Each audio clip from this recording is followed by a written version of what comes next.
മറ്റൊരു വാർത്തയിലേക്ക്. തൃശ്ശൂരിലെ ചേലക്കരയിൽ കാട്ടാന ഇറങ്ങി കൃഷി നശിപ്പിച്ചു. തൊട്ടേക്കോട് ജനവാസ മേഖലയിലാണ് ഇന്നലെ രാത്രി കാട്ടാന വന്നത്. പറയംചിറ സ്വദേശി ഷെരീഫ് ഇബ്രാഹിമിൻ്റെ 100ഓളം വാഴകൾ, ഒപ്പം തന്നെ അബ്ദുറഹ്മാൻ്റെ തെങ്ങ് ഒക്കെ ആന നശിപ്പിക്കുകയുണ്ടായി.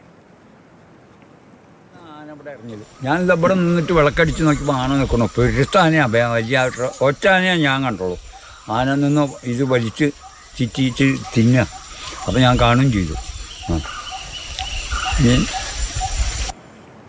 ലിഷോയ്, എപ്പോഴത്തേക്കാണ് ആന തിരിച്ചു കയറി പോയത്? നേരത്തെ അങ്ങനെ കാട്ടാനശല്യം ഉണ്ടായിട്ടുള്ള സ്ഥലമാണോ?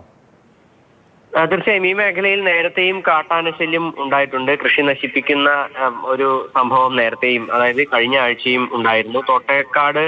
തോട്ടേക്കോട് ജനവാസ മേഖല രാത്രിയാണ് കാട്ടാന ഇറങ്ങിയത്. രാത്രി 2 മണിയോടുകൂടിയാണ് ശബ്ദം കേട്ട് പുറത്തിറങ്ങിയ പ്രദേശവാസികൾ കാട്ടാനയെ കണ്ടത്. പറയംചിറ താമ്പ്രിക്കൽ കുന്ന് ഷെരീഫ്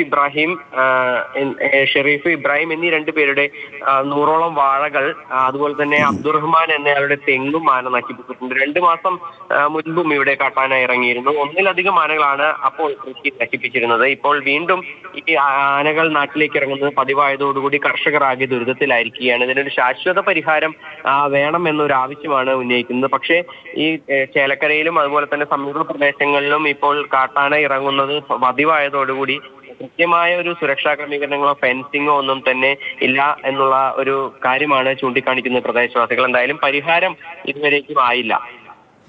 ശരി, ലിഷോയാണ് വിവരങ്ങൾ നൽകിയത്.